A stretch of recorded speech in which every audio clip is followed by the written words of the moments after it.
Remember the 1st of December. Why? Here's a few reasons.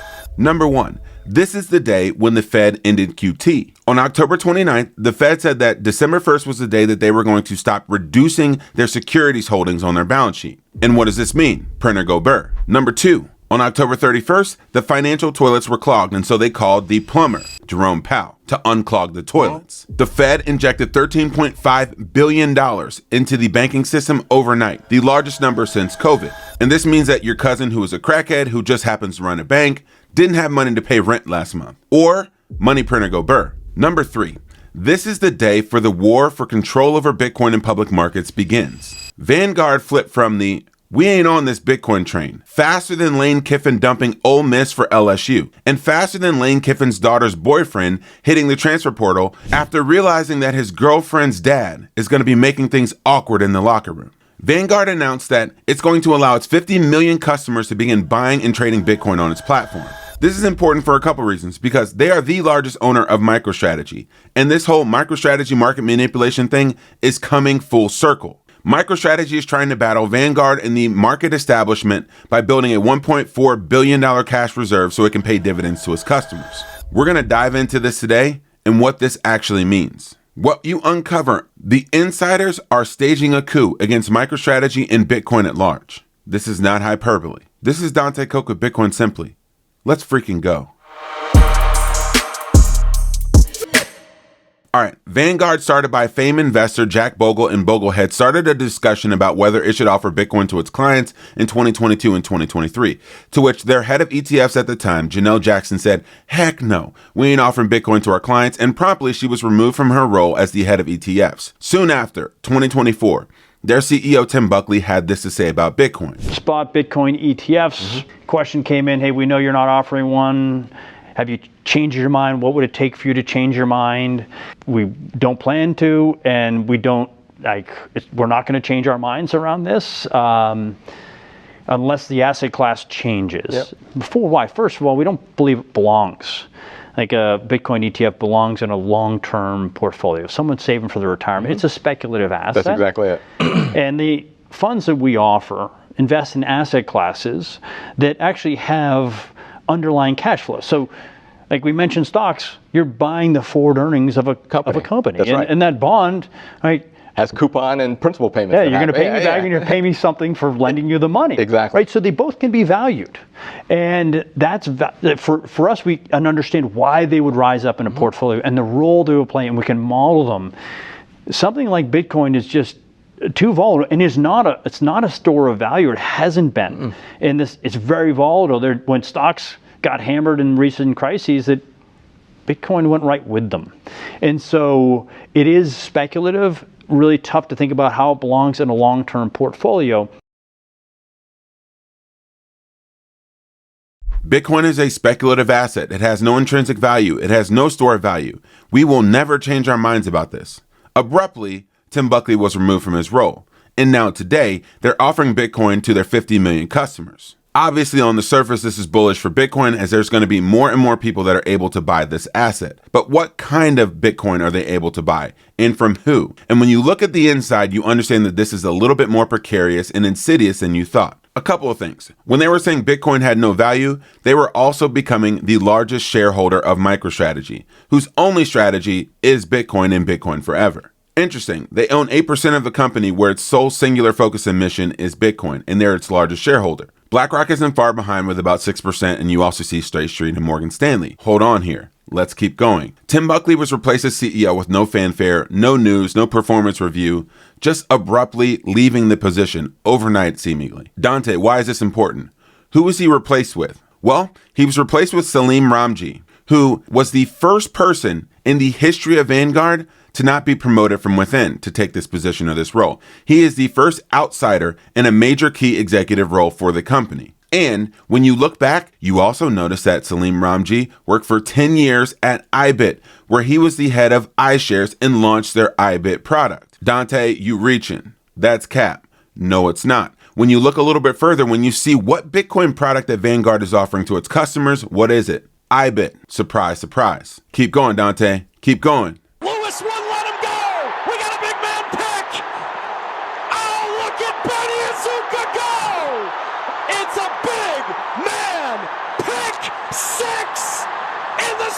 championship game. Congrats to Ben Azukia, whoever you are, big man. And yes, I'll keep going. Bitcoiners are not paying attention to what's going on. Bitcoin is a decentralized open source protocol that cannot be stopped by any individual or any person. But you can start to hamstring the network when you put financial products on top of it and control the flows for most of the majority of Bitcoin that's purchased in the United States. When you dig underneath of this whole MSCI or Morgan Stanley index thing about the manipulation of MicroStrategy, you take a look at who owns MSCI, and you see the same four players: Vanguard, BlackRock, State Street, and Morgan Stanley. You also see that these are the same people that control MicroStrategy. And then you realize how easily they can manipulate things. They can launch fraud campaigns on MicroStrategy while also shorting MicroStrategy and going long the asset, especially when MicroStrategy is aiming to make itself a more resilient company by launching a $1.4 billion cash reserve system that they did yesterday. They're aiming to become a forever company.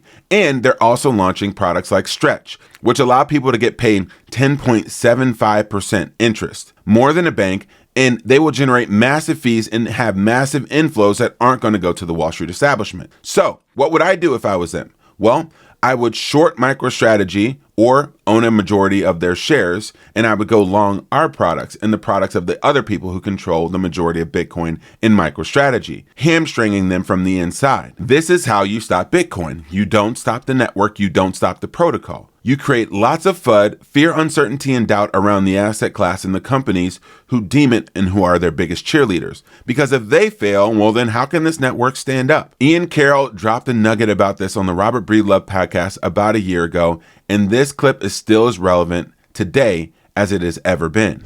And what these debunks of the BlackRock kind of conspiracy theory don't talk about is that, yeah, they're managing our money and it's still our money. And like, that's great. Technically, that is kind of our ownership that they're representing. And they don't technically own Procter & Gamble. But all of the shares that they're buying with our money all represent votes. And it's a super easy Google search that anyone can do right now. You can do it for index funds, mutual funds, and exchange traded funds. In an index fund, who manages the share voting rights? And the answer is not you.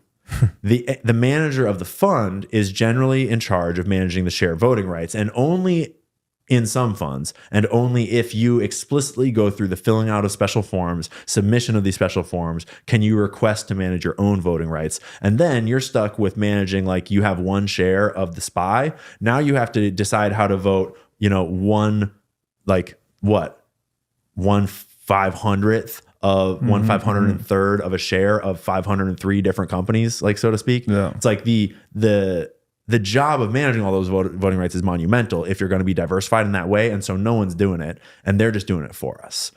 And when they're managing all of our voting rights of all $40 trillion of our retirement capital, plus all the other capital we're throwing into these ETFs just for fun, that is, like, basically when you look at the share ownership sheets of all of the corporations in America and you see BlackRock, Vanguard, State Street at the top, almost all of that percentage of ownership, which is like 30% of the total market value almost, all of that is representing our money and what would be our voting power. So let me get this right. BlackRock manages retirement assets for 40 million people, Vanguard 50 million people, and they control the major infrastructure and plumbing behind one of the most important assets and the only asset that can't be controlled by the financial system. Okay, got it. With these sorts of partnerships and offering these products to each other and to each other's customers, they're going to outpace the accumulation of Bitcoin for Michael Saylor and control a majority of MicroStrategy at the same time. Bitcoin down 5.6%. I haven't got a clue why. I presume someone smarty pants out there will say it's because of some forced liquidation, it's because of so and so, so and so. But when an asset class can move so aggressively, and I haven't seen any decent copy, and I'm going to say this, on CNBC, on the FT, on Reuters, on Bloomberg, on every one of those major market sources out there, I've seen no one coming up with a conclusive idea of why a major asset is down 6%. That, for me, is the problem with crypto. The fact that random events can move so aggressively and no one's got a clue why. And that's why when you see clips like these, it's starting to make sense. There was no news or no reason why Bitcoin should have dropped 6%. And this is why we advocate you become a sovereign individual.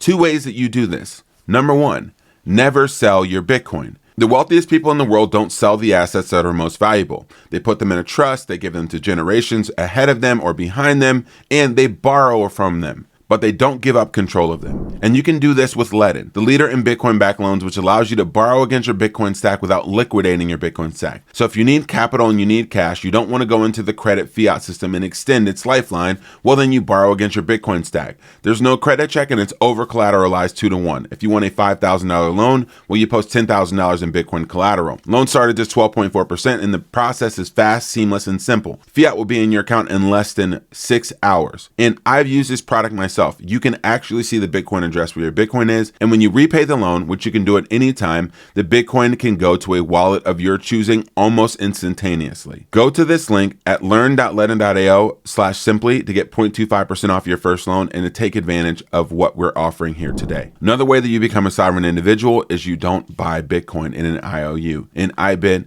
in FBTC, you have actual Bitcoin that you remove from an exchange yourself and take self-custody of. You can become confident in how you do this by getting a coach at thebitcoinway.com. They will walk you through step-by-step how to do this and how to protect your generational wealth the right way. There's never a better time to become a sovereign individual. Go to thebitcoinway.com/simplybitcoin to get started. Over 20% of adults expect to rent for the rest of their lives, and over 60% don't have any money saved up for a down payment. This is why people Bitcoin. Cracks are showing in the system. $13.5 billion into overnight repos, the most that we've seen since COVID, means that something is wrong. Something is clogged in the system and the Fed needed to unclog it. Japan's 2-year climbed to above 1% for the first time since 2008, meaning that there's some issues in the system. The Japanese yen carry trade is starting to unwind, and what we're seeing is people are looking for safer places to invest their assets. Commodities are also telling us something. Gold at over $4,200 an ounce. Silver about to crack $60 an ounce. Next, could it be oil? But one thing it's telling us is that you can't print more of a commodity. And commodities are telling us that something is going on behind the scenes in the markets. And when you speak about energy, energy is the only thing that the government can't fabricate or create, which is why Elon Musk said that Bitcoin is the only true currency. Currencies, if you will, that are physics-based. So energy is the true currency. This is why I said Bitcoin is based on energy. You can't legislate energy. You can't just, pass a law and suddenly have a lot of energy. It's very difficult to generate energy, or especially to harness energy in a useful way to do useful work. So I think that probably we won't have money. And probably we'll just have energy, power generation as the de facto currency. When you pair this with the fact that on December 1st, the Fed said that they're going to stop reducing their holdings of securities, meaning they're going to start letting assets mature or roll off of the balance sheet, you understand that this means they're getting into a neutral position, which always leads to a position of printing or easing. And this is why Tom Lee's prediction, which again, it's just another day, another time in the market. He predicts something every other day. It could actually have merit. We're going to see a new Fed chair, and it looks like liquidity is going to be easing as we move into the new year. I do think Bitcoin can make an all-time high by the end of January. So I don't think we should think the highs are in place for Bitcoin or Ethereum or crypto. So a lot of it's going to depend on equities recovering, which we expect it to, and that helps the animal spirits, and I think a new Fed chair will help. And we have, as Becky said, when people got worried about a hawkish Fed, that kind of hurts the discount models, the discounted cash flow models like AI models, but it hurts crypto models too. So if we have a dovish Fed, that's really a tailwind. Regardless of what Tom Lee says, you need to understand what's going on with MicroStrategy. Who owns the shares? Who owns the products behind all of this manipulation happening? Why did Tim Buckley get replaced overnight by a BlackRock employee who also launched IBIT? You have to start to understand what's going on and why they're going to battle MicroStrategy and Michael Saylor in the public markets behind the scenes by owning their company and their shares.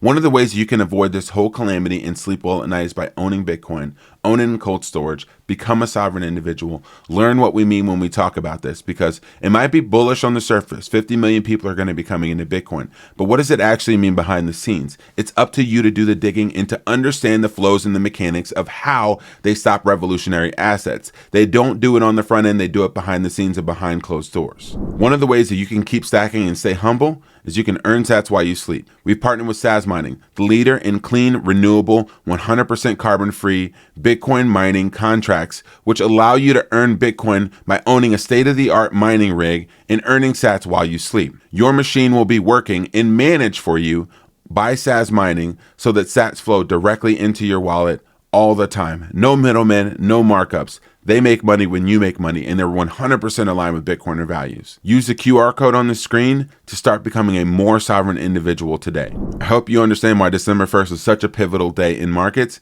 and in general. This is Dante Cook with Bitcoin Simply. Happy stacking.